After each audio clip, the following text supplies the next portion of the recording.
pas dans la justification. On n'a pas à se justifier. On a à être force de proposition. La fédération sera force de proposition dans le cadre de la proximité, de cette continuité territoriale qu'il faut mettre en place et de ce service de premier recours que peut apporter l'opticien, en particulier avec nos amis orthoptistes, puisque j'ai avec moi aujourd'hui, et je te remercie d'être là, Laurent, le président du syndicat des orthoptistes.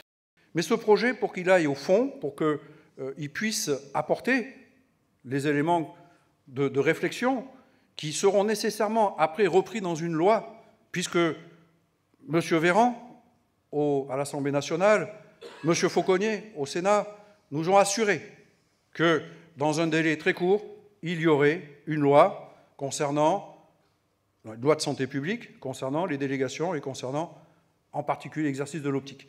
Je vais céder la parole maintenant à Peggy Willidal, qui est déléguée générale de l'association Soins Coordonnés. Alain m'a demandé si je pouvais essayer de m'exprimer relativement aux pistes qui restaient à explorer pour cette année que je vous souhaite à nouveau fructueuse. Eh bien parce que ces propositions de loi, ces textes, le 17 quater, l'article 4 du projet de loi de Mme Touraine, tous les autres textes qui sont actuellement en cours d'examen ou ne vont pas tarder à l'être, portent directement atteinte à votre liberté d'action et évidemment a fortiori à votre exercice professionnel. Elles remettent bien entendu en question votre survie économique et de fait, elles affichent toutes des positionnements économiques. Une alternative s'offre à vous. Non pas que vous ne le faisiez pas jusqu'alors, mais là, il s'agit de l'affirmer haut et fort. Il s'agit de vous positionner en tant que professionnel de santé avec des compétences et des missions clairement définies.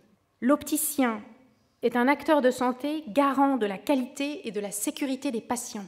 Une vaste campagne grand public de soutien pourrait être utile. Elle pourrait, par exemple, s'appeler « Mon opticien j'y tiens ». Pourquoi pas?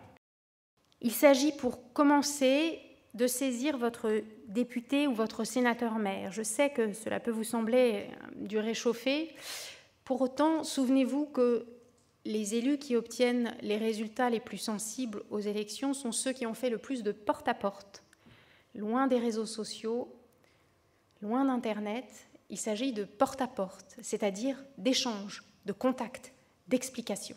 Après cela, il s'agit évidemment d'accompagner vos instances dans leur travail de conception et de définition, qu'elles pourront ensuite, fortes de votre appui et de la légitimité des idées nées d'une concertation de grande ampleur, portée au plus haut niveau.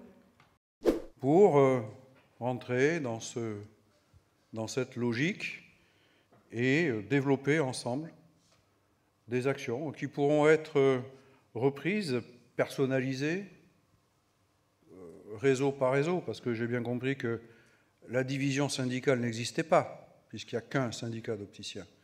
Ce qui existe, c'est la division commerciale, puisqu'il y a 30 centrales d'indépendants et 30 enseignes. Mais il n'y a qu'un syndicat d'opticiens. Donc on va d'abord essayer de vous réunir pour voir un peu ce que pouvait nous apporter